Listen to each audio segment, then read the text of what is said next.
Hello everyone, welcome to my channel. आज हम करेंगे class 12 business studies and topic होगा हमारा purpose and role of SEBI. SEBI का क्या रोल है, क्या पर्पस है, वो सभी आज हम पढ़ने वाले हैं। एंड चैप्टर है ये फाइनेंशियल मार्केट। सो गाइस, इस चैनल में हम जितने भी वीडियोस करेंगे वो सभी एनसीईआरटी की बुक्स में से करेंगे। एनसीईआरटी की बुक्स में आपको लाइन बाय लाइन एक्सप्लेन करती रहूँगी। तो स्टार्ट करते हैं। The basic purpose of SEBI is to create an environment to facilitate efficient mobilization and allocation of resources through the securities market. So SEBI क्या करता है? SEBI क्या करता है? Efficient mobilization and allocation of resources, यानी हमारे जो resources हैं, यानी जो पैसा है उसको इस तरह से मोबिलाइज या एलोकेट करता है, मतलब लगाना पैसे को या कहीं इन्वेस्ट करना, इस तरह से इन्वेस्ट करता है जो कि अफिशिएंट हो। अफिशिएंट यानी पैसे को ऐसे इन्वेस्ट करना कि हमारी जो कॉस्ट है वो कम आए। तो ये काम किसका है? सेबी का।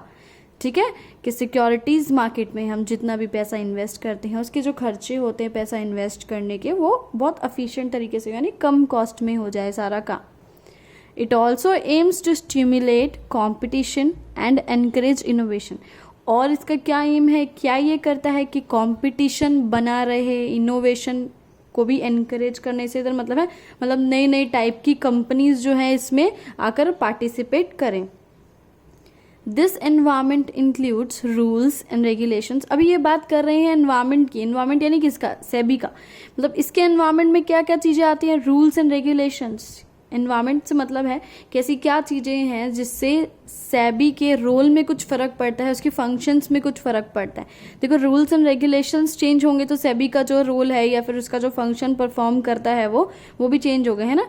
Institutions and their inter relationships. Institution जैसे फाइनेंशियल इंस्टीट्यूशंस वगैरह होते हैं, ठीक है, वो और उनके साथ में रिलेशनशिप्स कैसे हैं। इंस्ट्रूमेंट से मतलब है द सिक्योरिटीज़, किस टाइप की सिक्योरिटीज़ में डील करता है ये। प्रैक्टिसेस, इंफ्रास्ट्रक्चर, पॉलिसी वगैरह, जैसे rules and regulation and policies, ये सब चीज़ें है ना इफेक्ट करती है ना इसके वर्किंग को। तो वही इसका है एनवायरमेंट। आगे देखते हैं। This environment aims at meeting the needs of 3 groups. अभी ये जो एनवायरमेंट है इसका, ये जितने भी हमने रूल्स रेगुलेशन पॉलिसीज़ ये सब चीज़ें पढ़ी है, ये क्या करता है? आपके 3 ग्रुप की नीड फील करता है। वो कौन कौन से ग्रुप है? अभी जो क्या होता है स्टॉक एक्सचेंजर्स में आपके सिर्फ 3 ही ग्रुप इन्वॉल्व होते हैं। कौन कौन से ग्रुप? पहला ग्रुप होता है आपका इशूअर ऑफ सिक्योरिटीज यानी कंपनीज। पहला ग्रुप है आपका कंपनीज, यानी वो लोग जो कि शेयर्स वगैरह इशू करते हैं। दूसरा ग्रुप कौन सा होता है? इन्वेस्टर्स, यानी कि हम लोग जाते हैं स्टॉक एक्सचेंज में और इन कंपनीज के शेयर्स खरीदते हैं। थर्ड आपका ग्रुप हो गया मार्केट इंटरमीडियरीज, यानी जैसे ब्रोकर्स हो गए। सो ये क्या काम करते हैं? ये बीच के इंटरमीडियरी होते हैं, यानी हम लोग इन्वेस्टर्स डायरेक्ट कंपनी के पास नहीं जाते हैं उनके शेयर्स खरीदने के लिए। इन्वेस्टर्स किसके पास जाते हैं? इन ब्रोकर्स के पास जाते हैं, और ये ब्रोकर्स हमें इन कंपनी से शेयर लेकर हमको दे देते हैं। आगे बढ़ते हैं अब हम। सो ये इनके लिए क्या क्या करता है इन 3 ग्रुप्स के लिए? सबसे पहली बात आती है इशूअर, यानी कंपनीज के लिए ये क्या करता है?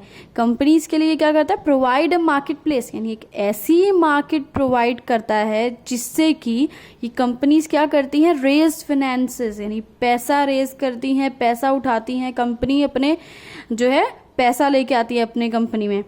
They need in an easy, fair and efficient manner. और किस तरह से पैसा रेज कर सकती है कंपनी? बहुत आसान तरीके से, फेयर यानी ट्रांसपेरेंट तरीके से, एफिशिएंट मैनर यानी ऐसे तरीके से पैसा रेज करती है कि पैसा रेज करने में इनको ज़्यादा खर्चे या एक्सपेंसेस ना हो।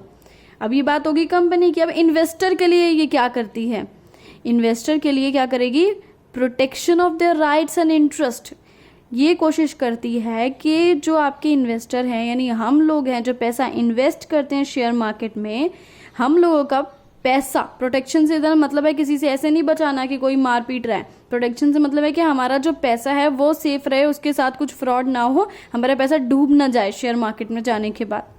कैसे अब बचाता है हमें हमारे पैसे को? Adequate, accurate and authentic information, यानी जितनी भी इंफॉर्मेशन हमें मिलती है यहाँ से वो एडिक्वेट यानी मतलब जितनी ज़रूरी है हमें जानना हमारे लिए, वो सारी इन्फॉर्मेशन हमें दी जाती है। एक्यूरेट एंड ऑथेंटिक से इधर मतलब है मतलब बिल्कुल करेक्ट, 100% करेक्ट इन्फॉर्मेशन हमें मिलती है। And disclosure of information. Disclosure से इधर क्या मतलब है, इंफॉर्मेशन को बताना, छुपाना नहीं, छुपाने का बिल्कुल उल्टा, यानी हमें सारी इंफॉर्मेशन डिस्क्लोज करना है, यानी जैसे कंपनी की परफॉर्मेंस वगैरह कैसी है वो सारी इंफॉर्मेशन हमें बताना। सो इन्वेस्टर के लिए ये करती है। अब बात आती है तीसरे ग्रुप की। तीसरे ग्रुप के लिए क्या करती है, it should offer a competitive, professionalized and expanding market.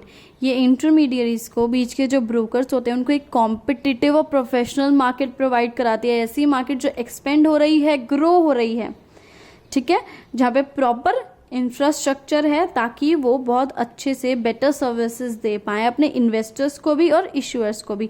Investors को कैसे सर्विसेज देते हैं, कंपनी से जो शेयर्स होते हैं वो हमको दिलवाते हैं, और इश्यूअर्स को कैसे बेनिफिट देते हैं, यानी हमारा जो पैसा होता है, इन्वेस्टर्स का पैसा, वो जाके कंपनीज को दे देते हैं और कंपनी उनके बदले हमें शेयर्स दे देती है। इसी के साथ आपका ये वीडियो खत्म हुआ। Thanks for watching this video. Please like, share and subscribe.